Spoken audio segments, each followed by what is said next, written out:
Ok, buenos días jóvenes. Bienvenidos a la tercera clase, Teoría Funcionalista, que ya más o menos adelantamos la semana o la clase pasada cuando hablamos del señor Sarko Parson, que es su principal representante, y su alumno, el señor Robert Merton, que son entre ellos dos son los grandes trabajadores de la sociología funcionalista en los Estados Unidos. Ok, el funcionalismo, lo interesante, lo importante de este concepto, que lo va a hacer muy famoso en toda la sociología estadounidense, es el análisis del funcionamiento de la sociedad. ¿Cuántas veces decimos en Venezuela que esto no funciona, que este país no funciona? Que no funciona para sacar pasaporte, que no funciona para pagar los impuestos, que no funciona el ABA, que no funciona la luz eléctrica, etcétera, etcétera, ¿no? Ok, ¿por qué no funciona? ¿Qué está pasando en esa sociedad? Eso es lo que más o menos van a tratar de analizar estos dos señores, ¿no? Ok. Ese funcionamiento de la sociedad se va a lo macro, que sería toda la sociedad. Entonces, por ejemplo, ¿por qué en Venezuela existe la corrupción administrativa?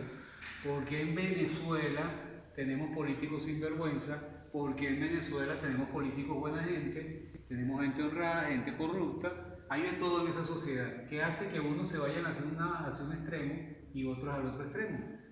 Esto sería lo macro de la sociedad. Lo micro tiene que ver con las organizaciones y las empresas. ¿Qué hace que el Colegio del Ángel funcione? ¿Qué hace que tu familia funcione? Eso también va a ser estudiado por la sociología funcionalista, de la manera más precisa. Recuerden que esto siempre puede ser ampliado en el famoso ya libro de Rixen en el capítulo 2. Seguimos al mismo capítulo, ¿no? Ok. Ellos hablan de requisitos funcionales.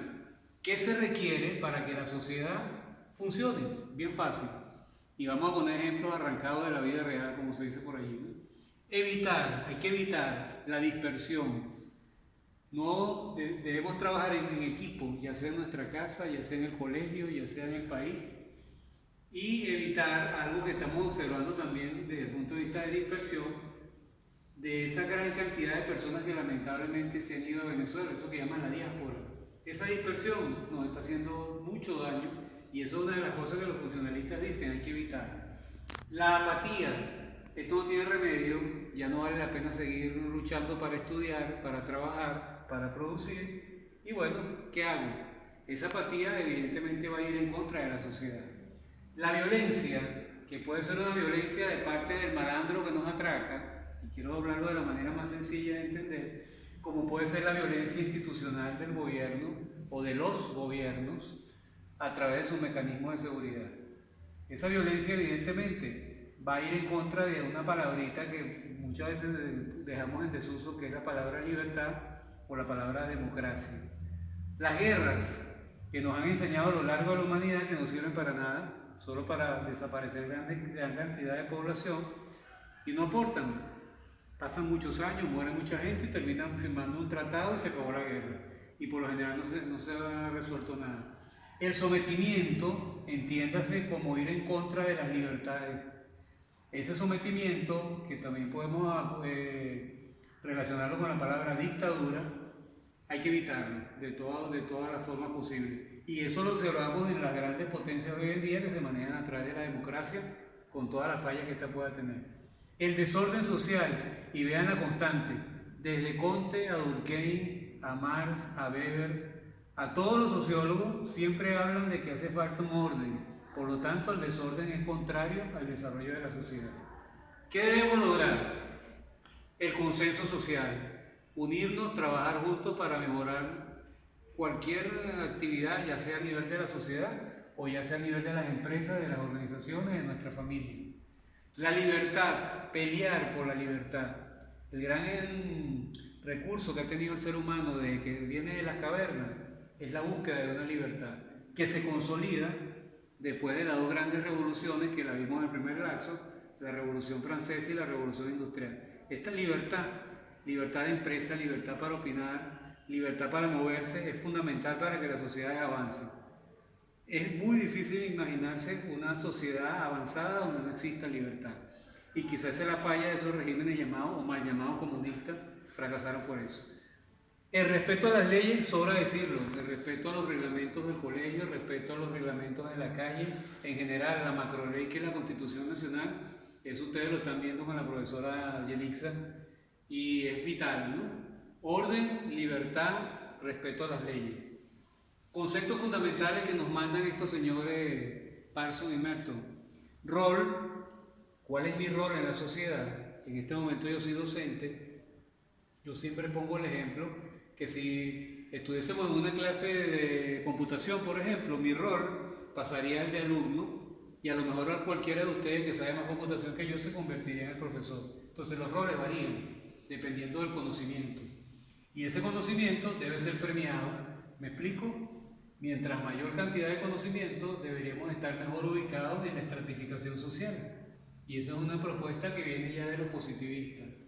Cuando hablamos de una clase alta, clase media, clase baja, los creadores de esta estratificación social, positivista y funcionalista, decían que en la parte alta de la población debería estar la gente más capacitada, mejor educada, y así sucesivamente hasta la parte baja de la población.